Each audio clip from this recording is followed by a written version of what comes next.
الحمد لله الذي أنزل على عبده الكتاب ولم يجعل له عوجا قيما لينذر بأسا شديدا من لدنه ويبشر المؤمنين الذين يعملون الصالحات أن لهم أجرا حسنا ماكثين فيه أبدا وينذر الذين قالوا اتخذ الله ولدا ما لهم به من علم ولا لآبائهم كبرت كلمة تخرج من أفواههم إن يقولون إلا كذبا فلعلك باخع نفسك على آثارهم إن لم يؤمنوا بهذا الحديث أسفا إنا جعلنا ما على الأرض زينة لها لنبلوهم أيهم أحسن عملا وإنا لجاعلون ما عليها صعيدا جرزا أم حسبت أن أصحاب الكهف والرقيم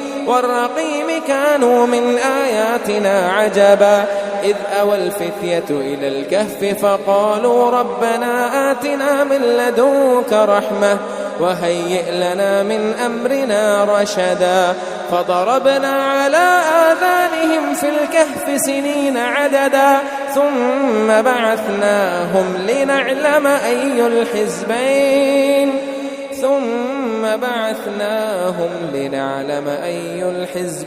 أحصى لما لبثوا أمدا نحن نقص عليك نبأهم بالحق إنهم فتية آمنوا بربهم وزدناهم هدى وربطنا على قلوبهم إذ قاموا فقالوا ربنا رب السماوات والأرض لن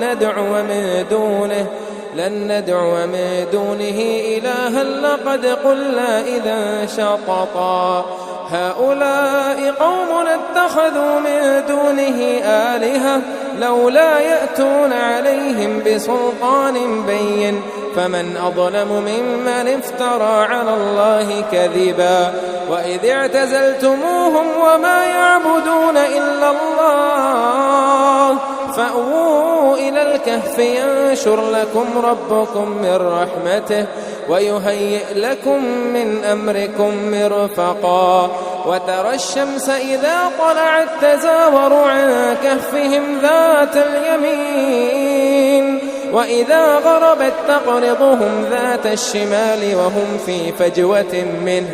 ذلك من آيات الله من يهد الله فهو المهتدي ومن يضلل فلا تجد له وليا مرشدا.